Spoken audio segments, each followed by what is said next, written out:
வணக்கம். எல்லாம் நல்லா இருக்கீங்களா? நாங்கள் நல்லாயிருக்கோம். மோரிஸ் பண்ணை விலாக்லேருந்து ஸ்ரீவித்யா சண்முகசுந்தரம் பேசுகிறேன். இன்றைக்கி நம்ம ஸ்வீட் பாதுஷா அதை எப்படி செய்யலான்னு பார்க்கலாம். அதுக்கு தேவையான பொருட்கள் என்னென்னு பார்ப்போம் வாங்க. பாதுஷாவுக்கு தேவையான பொருட்கள் என்னென்னு பார்ப்போம். நம்ம 2 கப்பு மைதா மாவுக்கு 2 கப்பு ஜீனி, அரை கப்பு நெய், 2 ஸ்பூன் தயிர், ஒரு 1/4 ஸ்பூன் பேக்கிங் சோடா, ஜீனி பொடி பண்ணது 1 ஸ்பூன்.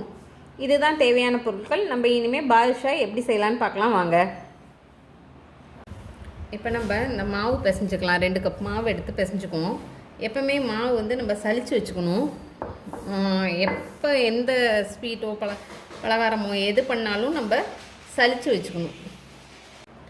இந்த 2 கப் மாவு போட்டிருக்கோம். அடுத்து இந்த பேக்கிங் சோடா இருக்கு இல்லையா, அதை போட்டுடலாம்.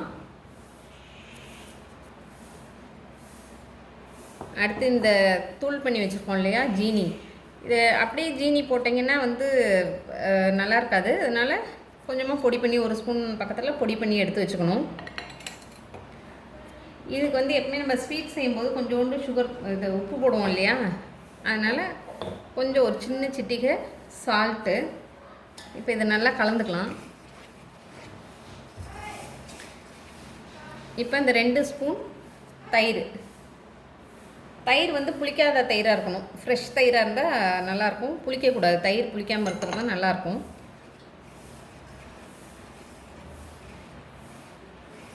அப்படியே எல்லா மாவுலையும் படுற மாதிரி நல்லா பிசைஞ்சிடணும்.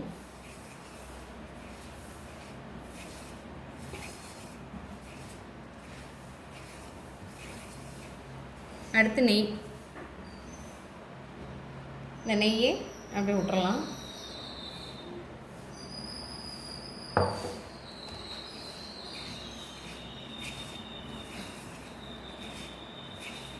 மாவே இருக்கக்கூடாது. ஃபுல்லாக இந்த நெய்யிலே தான் பிசைகிற மாதிரி இருக்கும். லைட்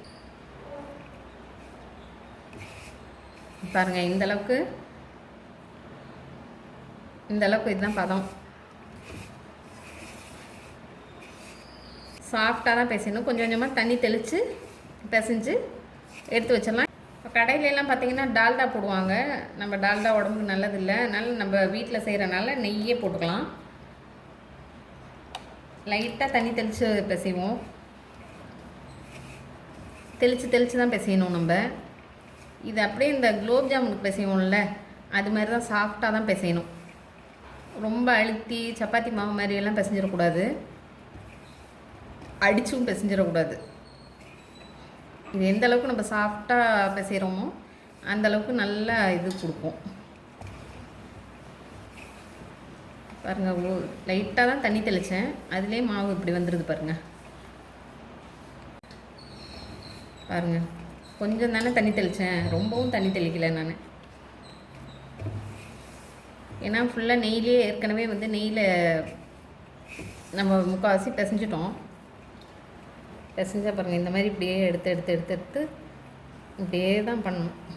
இது இப்படி பண்ணி இப்படி பிசைஞ்சோன்னா இதில் இருக்க அந்த ஏர் பபுள் ஃபுல்லாக இந்த மாதிரி தான் இருக்கும்.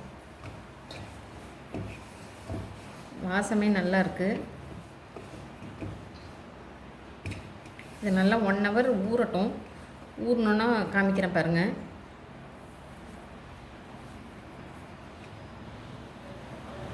பாருங்கள் எப்படி இருக்குது. இந்த மாதிரி தான் இருக்கணும். இந்தளவுக்கு எப்படி இருக்குது பாருங்கள். இந்த அளவு தான் இருக்கணும். ரொம்ப இதாகக்கூடாது. இந்த லேயர்லாம் அப்படியே இருக்குது பாருங்கள். இந்த நெய்யோடு இருக்கிறதுனால அது அப்படியே எப்படி வருது பாருங்கள். இந்த மாதிரி தான் இருக்கணும்.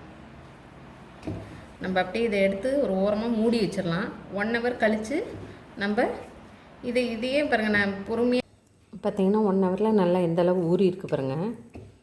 நெய் எல்லாமே இப்படி இதாகி எந்தளவு ஊறி இருக்குது பாருங்கள். இது நம்ம இந்த லேயர் தெரியுது பாருங்கள். தெரியுதா? லேயராக தெரியுது பாருங்கள். ரொம்ப அழுத்தாமல் பிசைஞ்சனால அது பாருங்கள் அப்படியே பிச்சோன்னா எப்படி வந்திருக்கு பாருங்கள். இந்த மாதிரி இருக்கணும். ரொம்ப அமுத்தி உருட்டக்கூடாது. இந்தளவு தான் உருட்டணும். ஏன்னா ரொம்ப அழுத்தி உருட்டிட்டோன்னா அந்த லேயர் இதாகிடும். இந்த இடம் வருது பாருங்களேன். நம்ம பிக்சர் அந்த இடத்த வச்சு இப்படி லைட்டாக ஒரு ட்விஸ்ட் பண்ணி விட்டு அப்படியே எடுத்து வச்சிடலாம். இதே மாதிரி நான் உருட்டிட்டு காமிக்கிறேன் பாருங்கள். எல்லாத்தையும் நல்லா இப்படி உருட்டிட்டு ரொம்ப அழுத்தி உருட்டக்கூடாது. நம்ம வந்து இந்த குலோப் ஜாமுன் பண்ணுவோம் இல்லையா, அது மாதிரியே தான், அழுத்தி உருட்டவே கூடாது. இதை இந்த லேயர்லாம் போயிடும். அதனால் இப்படி வச்சு ஒரு ரவுண்டு ட்விஸ்ட்டு.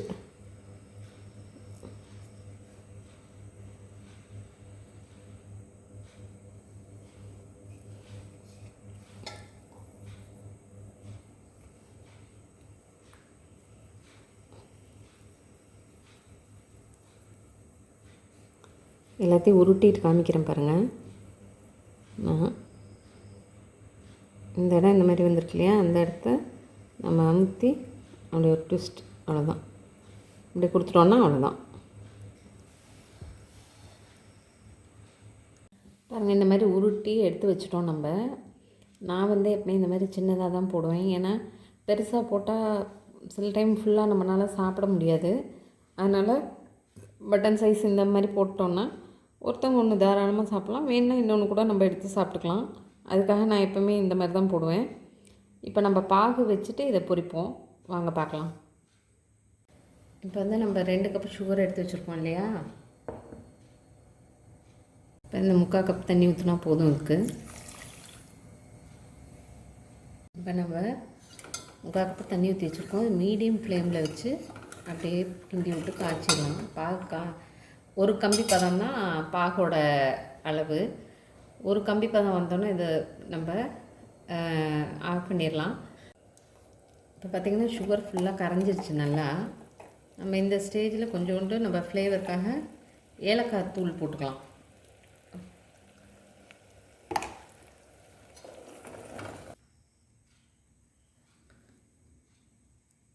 கொஞ்சம் கம்பி பதம் வந்துருச்சு, ஒரு கம்பி பதம் வந்துருச்சு, போதும். வந்து இப்போ வந்து நம்ம அடுப்பை ஆன் பண்ணிட்டு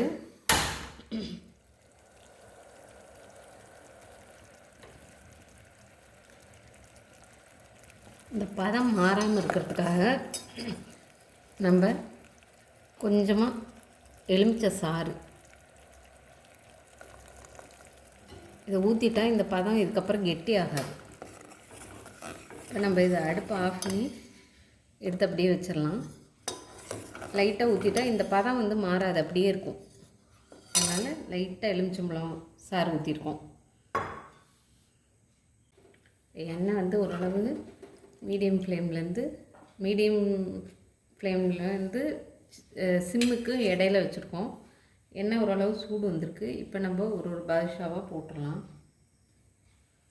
பார்த்திங்கன்னா கீழே தான் இருக்கும், அது தானாக மேலே எலும்பி வரணும், நம்மளா தூக்கி விடக்கூடாது.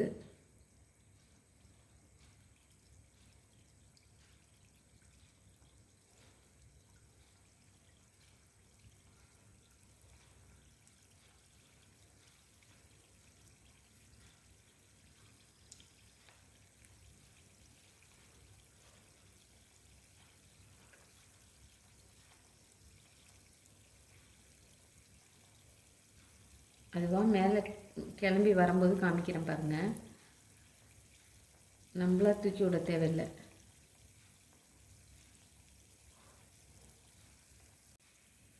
பாருங்கள், எல்லாம் மேலே வந்துருச்சு பாருங்கள், வந்துட்டுருக்கு. 2 வந்துருச்சு, இன்னும் 3 வரணும். ரொம்ப சிம்மில் வச்சு போட்டிங்கனாலும் பிரிஞ்சிடும் மாவு. ரொம்ப ஹையில் வச்சு போட்டால் இது உள்ளே வேகாது. அதனால் நம்ம பார்த்து தான் போடணும்.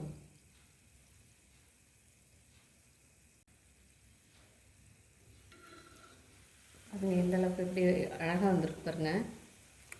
இன்னும் கொஞ்சம் அந்த பொறுப்பு அடங்கட்டும்.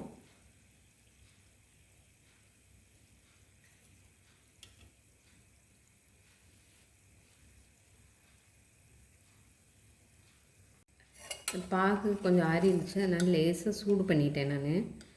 இப்போ இது பாருங்கள், அந்த பொறுப்பெல்லாம் அடங்கி ஒரு அமைதியாகிடுச்சு. இதை நம்ம அப்படியே எடுத்து பாகில் போட்டுடலாம்.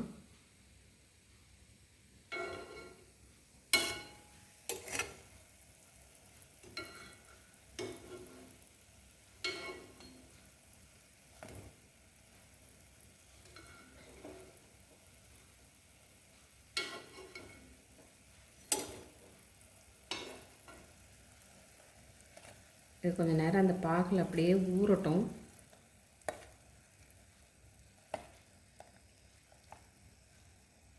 இந்த பாகில் அப்படியே கொஞ்சம் நேரம் ஊறட்டும், ஒரு 5 நிமிஷம் ஊறட்டும். நம்ம அதுக்குள்ளே அடுத்தது போடுவோம். பாருங்கள், இப்போ அடுத்த ஒரு 5 நிமிஷம் அதை போட்டோம். நம்ம அடுத்து பார்ப்போம். பாருங்கள், இது ரொம்ப செவக்க தேவையில்லை, இந்த அளவு இருந்துச்சுன்னா போதும். நம்ம இப்போ இதை எடுத்து அப்படியே வந்து சக்கரை பாகில் போட்டுடலாம். சக்கரை பாகு சூடு இருக்குது, இல்லைன்னா கொஞ்சம் சூடு பண்ணிக்கணும். சூடு இருக்குது, இப்போ தான் பார்த்தேன். அதெல்லாம் நம்ம போட்டுறணும். போட்டு ஒரு 4லேருந்து 5 நிமிஷம் அது அந்த சக்கரை பாகுலேயே இருக்கணும்.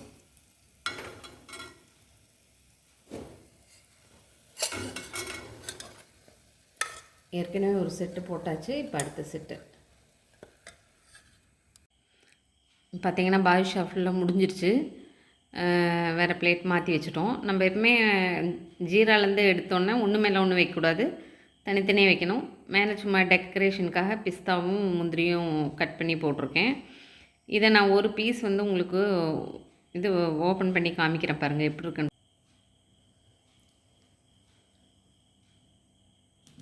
பாருங்கள், ஒன்று லேயர் எடுத்து ஓப்பன் பண்ணி காமிக்கிறேன். இப்போ ஒன்று எடுத்து ஓப்பன் பண்ணி காமிக்கிறேன். பாருங்கள், இந்தளவு ஜீரா ஊறி நல்லா வந்திருக்கு. பாருங்கள், இந்தளவுக்கு வந்திருக்கு. பாருங்கள்,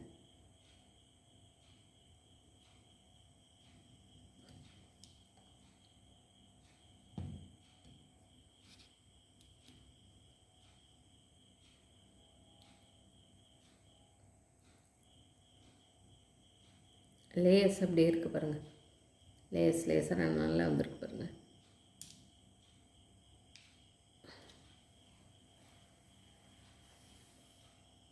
இப்போ நம்ம வந்து பாதுஷா எப்படி செஞ்சோன்னு பார்த்தோம். ரொம்ப நல்லா வந்திருக்கு. நீங்கள் இது வீட்டில் செஞ்சு பாருங்கள். இந்த தீபாவளிக்கு ரொம்ப ஈஸி. இந்த ஸ்வீட்டு, பாம்பே அல்வா, இது பாதுஷா, அடுத்து மினி ஜாங்கிரி போடுறேன் பாருங்கள், அது எல்லாமே ரொம்ப ஈஸியானது தான். வீட்டில் செஞ்சு பாருங்கள். செஞ்சு பார்த்துட்டு எப்படி இருக்குன்னு கமெண்ட் பண்ணுங்கள். பண்ண எல்லாருக்கும் நன்றி. லைக் பண்ண எல்லாருக்கும் நன்றி. இந்த வீடியோ பார்த்துட்டு இருந்த எல்லாருக்கும் நன்றி. தேங்க்யூ.